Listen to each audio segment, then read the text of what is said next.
slightly to the right of your father. And then we'll open the door a little bit when she's done, so you can come back. Thank you. Kindly slide your hand. Hi, my name is Morgan Martin, and I am reading for the part of number 1. Jackie King, Yes. thanks for coming. Why don't you sit down, David? If you don't mind, I'm going to record our conversation. Go right ahead. So before we start, I have something to ask you. Why me? I saw you at the trolley every day, and I've read your articles. You're a good reporter. Well, thank you. That's why I asked you to come here. I thought you'd give me a fair shot. Then let's get right to it. Look, the jury only took 4 hours to find you guilty. Did that surprise you? Not really. A dozen people saw me shoot and kill Charles Ambuster. It's a little hard to fight evidence like that. Then what exactly do you hope to accomplish by having me interview you? I want to know people. I want people to know that I'm not a murderer. So let me get this straight. You waited for a cuffed, shackled, unarmed man to leave a courtroom. You went up to him and shot him 3 times at point-blank range. He was dead before he hit the floor, but you're not a murderer? No. Okay, well, the state not only called it murder, they called it premeditated murder. So I'd be interested in how you see it. Charles Manson was a murderer. So was Jeffrey Dahmer. I shot an animal, a rapist. If it was the Old West, I would probably have been elected sheriff for what I did. Well, as in 1880. And this isn't Tombstone. How much do you know about Charles Ambuster?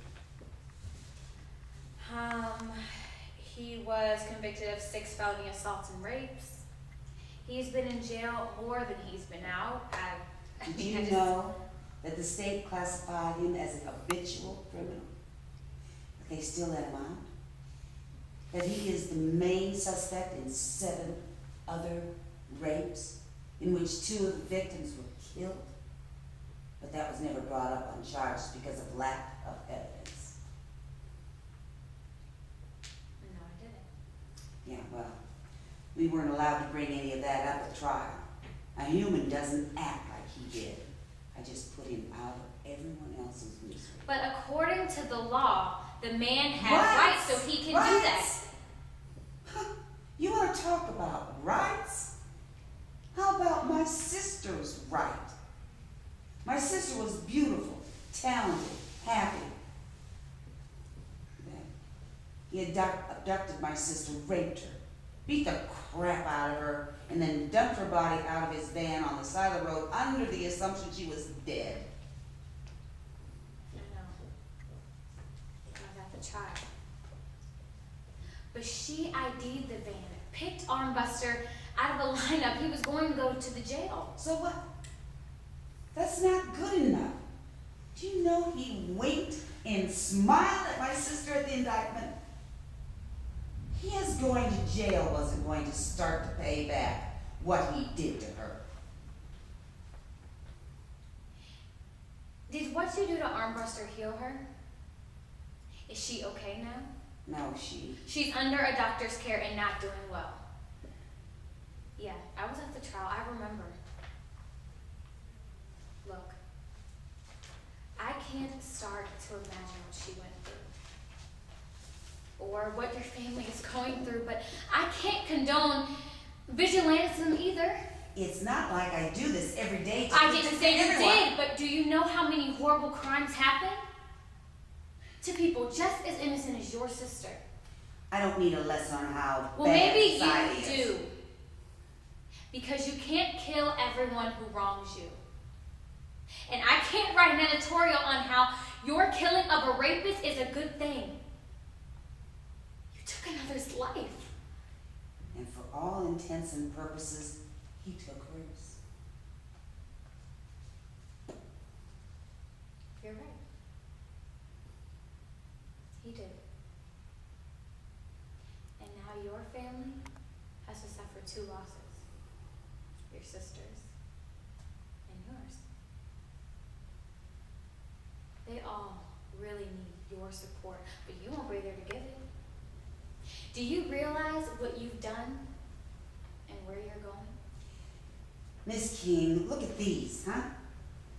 I'm locked up and probably will be gone for a long time. I'm not a stupid man. I'm going to jail and for a long time, most likely. I'm terrified of that. What might happen to me there? I may wind up dead, who knows, but what? I take full responsibility for my actions. And I'll take whatever consequences are, because my heart, our heart of hearts, I don't believe I did anything wrong.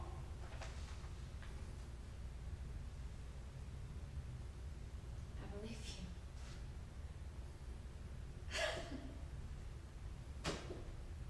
I believe you. And in a way, I admire you. Still, I'm a reporter, and I don't write an opinion column, and I won't put my personal slant on the news.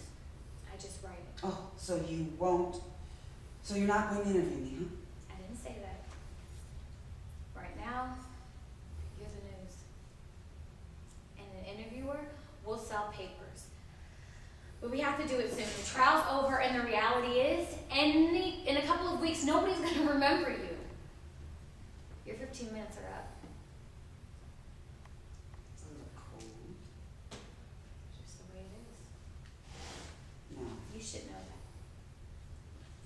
that. But there's some ground rules.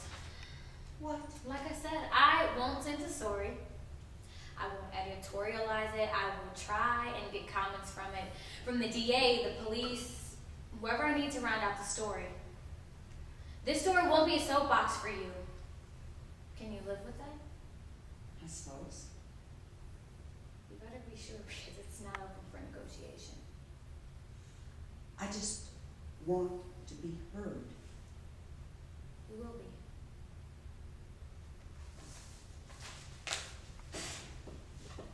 I'll talk to my editor and make sure he goes with this. Okay? Fine.